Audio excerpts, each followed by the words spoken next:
online from the great state of South Carolina and from afar. It is my absolute honor and privilege to introduce to you today, let's get on your feet and give a big hearty South Carolina welcome to the next President of the United States.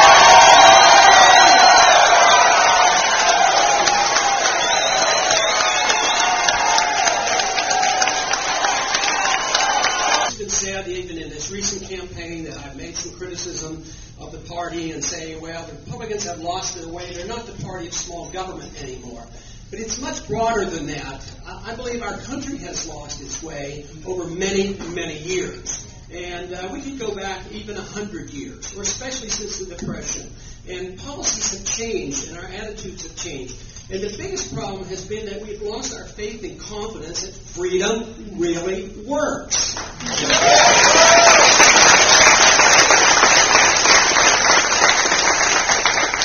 One of the annoying accusations made quite frequently is that Ron Paul wants to go back to the Dark Ages. He wants to go back to asset-backed currency. He wants to go back to the Constitution.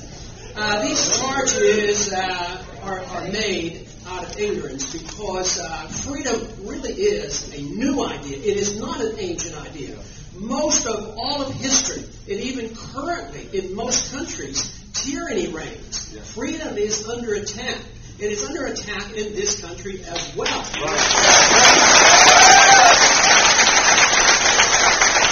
Responsibility in protecting property and passengers or money in a bank or whatever largely falls on the private sector, on people protecting themselves.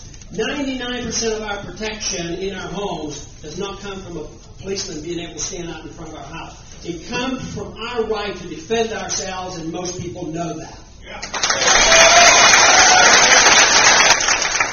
The ideas of liberty are so attractive to me because it does what I think is so necessary.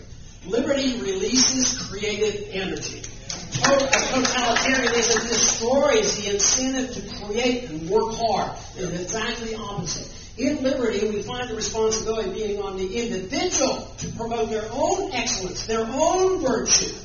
You can't do it in an authoritarian state. When the government's going to come in here and tell you what you can eat, drink, and smoke, and where you can do, and what your habits should be, they can't do it unless they use an authoritarian approach. It's the same way as telling other people to live like Americans. You can't tell other people, well, you're going to have elections like us, and if you don't do it, we're going to shoot you.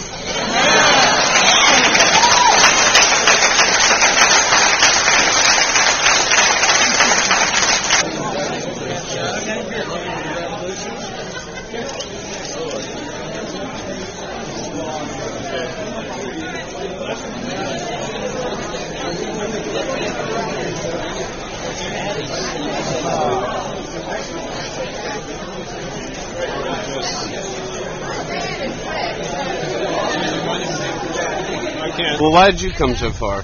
I learned about Ron Paul, and I feel very strongly about the principles of the Constitution. I feel like he advocates the principles of the Constitution. I feel like our government today does a lot of things that are not in accordance with the principles of our Constitution, and I'd like to see some leadership in our government, more leadership in our government that does advocate the constitutional principles.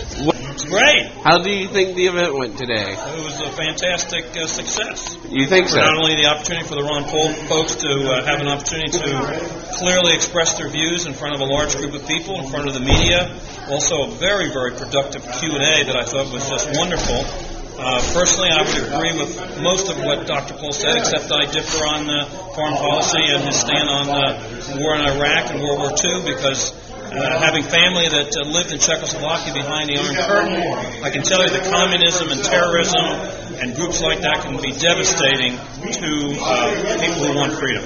Do you think you picked up any support here, or were these already diehard wrong? No, I think he certainly picked up support. Really? And I think that the media here, and the key thing is the media attention. I think tomorrow when this is all in the newspapers and on TV tonight, I think people have a much better impression of what Dr. Paul truly stands for.